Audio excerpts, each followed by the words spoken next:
नमस्कार, स्वागत है चैनल तीर तर्कश में। मैं घनश्याम बादल हाजिर हूँ आपके अदालत में एक नए मुद्दे के साथ। आज बिहार में मतदान जोर शोर से चल रहा है। जोर शोर मैं इसलिए कह रहा हूँ, गति भी अच्छी है और विपक्ष वहां पर शोर भी खूब मचा रहा है। वोटों की चोरी, बूथों पर कब्जे और साथ ही साथ उनके मतदाताओं को रोकने की कोशिश है।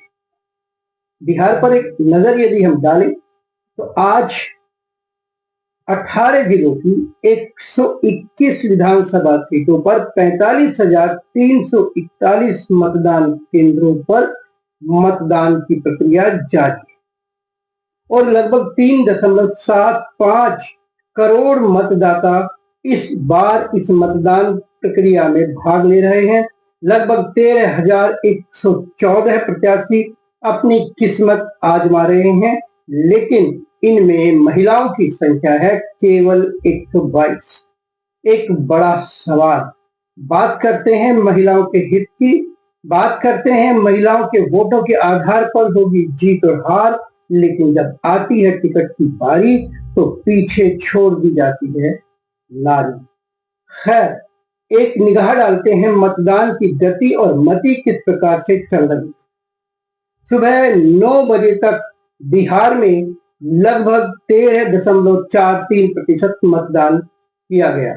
11 बजे ये संख्या बढ़कर 27.65% हो गई और 3 बजे 42% के आसपास ये मतदान घूमता रहा और अभी जो सूचना मिल रही है उसके अनुसार 59% से ज्यादा मतदान बिहार में अभी तक कुल मिलाकर हो चुका है। बिहार की राजधानी पटना, जिसे पाटलिपुत्र भी कहा जाता रहा है, मतदान की प्रक्रिया में सबसे पीछे है। वहां पर मतदान का प्रतिशत केवल 53% तक ही पहुंच पाया है समाचार मिलने तक, जबकि बेगूसराय और दरभंगा जैसे जिले उससे कहीं आगे चल रहे हैं। 59.67% मतदान आंकड़ा पार कर चुके हैं ये दोनों जिले। अभी तक अगर हम देखें तो पक्ष और विपक्ष दोनों के बड़े नेता अपना मतदान सुबह ही कर चुके थे। इनमें तेजस्वी यादव, तेजप्रताप यादव, लालू यादव, मीसा भारती, रेणुका आचार्य और साथ ही साथ अगर हम एनडीए की बात करें तो एनडीए की ओर से भी नीतीश कुमार, सम्राट चौधरी, विजय कुमार सिन्हा और साथ ही साथ वे 16 मंत्री जिनका भाग्य इन सीटों पर आज ईवीएम में कैद हो जाएगा, अपना मतदान कर चुके थे। राष्ट्रीय जनता दल अपना पत्ता लगातार चल रहा है। तेजस्वी यादव ने गंभीर आरोप लगाए हैं मतदान प्रक्रिया पर। कहने वाले कह रहे हैं कि तेजस्वी यादव को लग गया है कि शायद बाजी हाथ से निकल चुकी है, इसलिए पहले ही आरोप प्रत्यारोप शुरू कर दिए गए हैं। जबकि तेजस्वी यादव और महागठबंधन का कहना है कि भाजपा और एनडीए अप्रत्याशित रूप से लोकतंत्र का चीर हरण कर रहा है, वोटों की चोरी कर रहा है, उनके मतदाताओं को पोलिंग बूथ पर या तो पहुंचने नहीं दे रहा है या पहुंच भी रहे हैं तो उनको मत नहीं डालने दिया जा रहा है। खैर, आरोपों प्रत्यारोपों का ये दौर तो चलता रहेगा।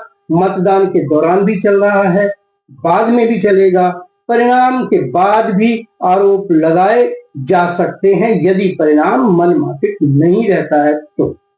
यदि परिणाम अपने मनमाफिक रहता है तो फिर न वोटों की चोरी सामने आएगी, न एसआईआर की प्रक्रिया के ऊपर लगाए गए आरोपों में कोई दम रहेगा। लेकिन ये फैसला करेगा बिहार का मतदाता कि उसे परिणाम किसके पक्ष में देना है। कुल मिलाकर बिहार, खैनी वाला बिहार, वही बिहार जिसके बारे में गाने में कहा गया, एक बार आओ तो बिहार में कट्टा ठोकेंगे कपार में। आज कपार में कट्टा नहीं ठोक रहा है, बल्कि ईवीएम का बटन दबाकर लोकतंत्र की सांसों को नई ऊर्जा दे रहा है। उम्मीद करते हैं सब कुछ अच्छा होगा और दूसरे दौर में भी शांतिपूर्वक चुनाव समाप्त हो जाएगा। बस आप छोड़िए सब कसमकश, देखते रहिए चैनल तीर तर्कश।